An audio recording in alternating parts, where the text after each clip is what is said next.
What is it that initially drew you to Amy's messaging, her words? What was it? I think Amy and I share an optimism and a pragmatism in there somewhere.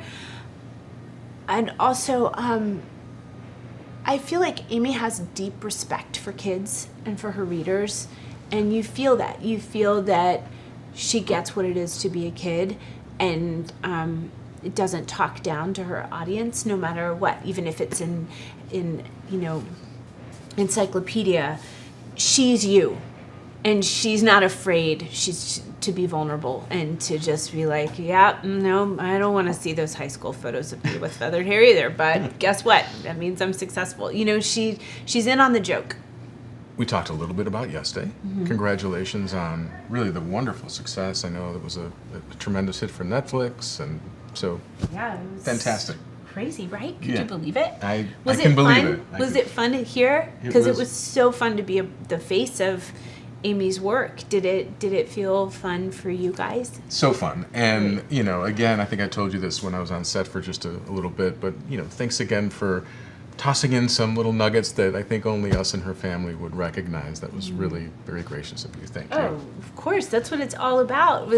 You want all of the Amy magic you could get. I mean, just adding a yellow umbrella and telling the crew the story, that was part of it, was making sure the crew knew why this was so important, so that we were all making the same thing and we were all making sure joy was at the front of it.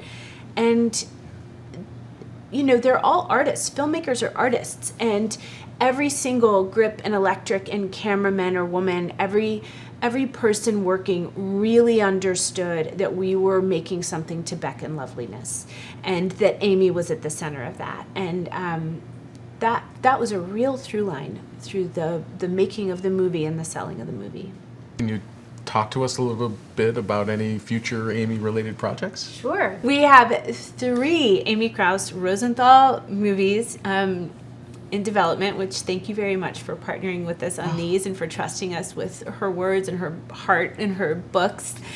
It's super fun. They're super fun to build a world around.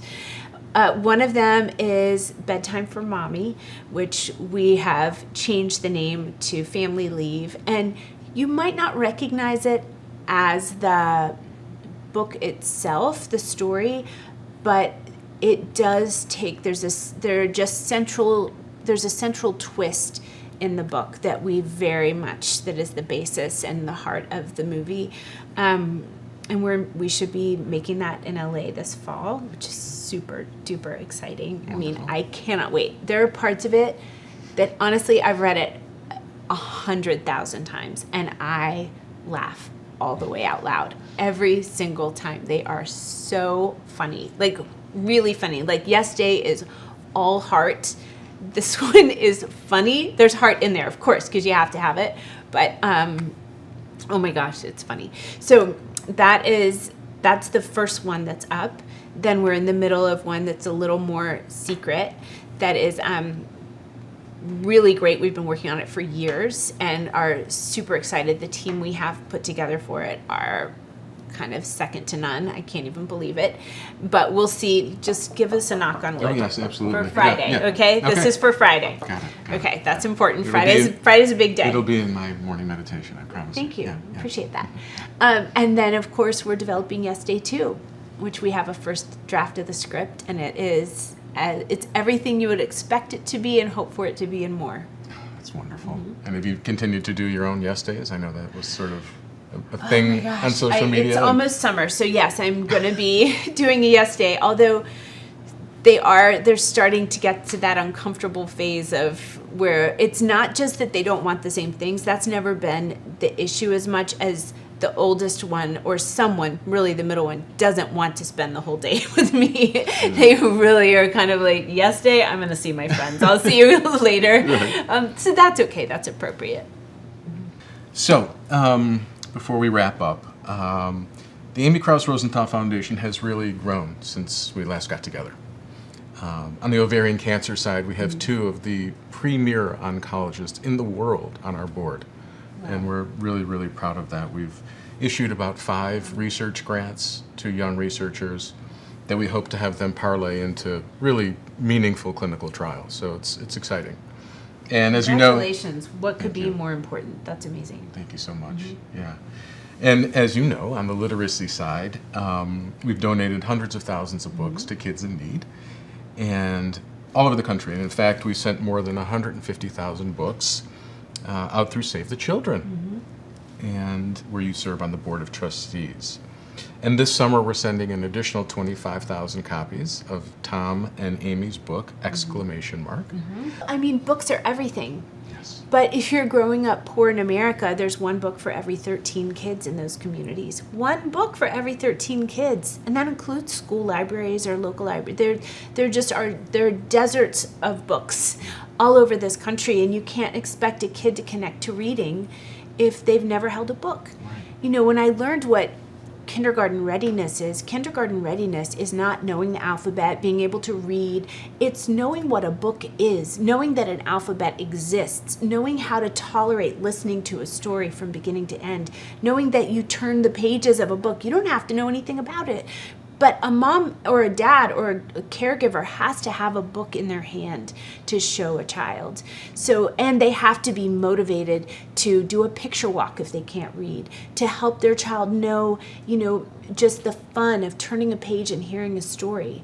And that is really, that's the change maker for kids. That is the change maker. If you've been read to, then you will thrive in kindergarten. And so many kids in our country start kindergarten day one. Brilliant kids who could grow up and be Einstein. Yeah. But they start kindergarten day one in remediation. That means that teachers have classrooms full of kids in remediation because they can't sit still. Then they're deemed problem kids, but they've never had a reason to learn to sit still. They've never had they've never been read to, really, is what it boils down to. That's just really the change maker.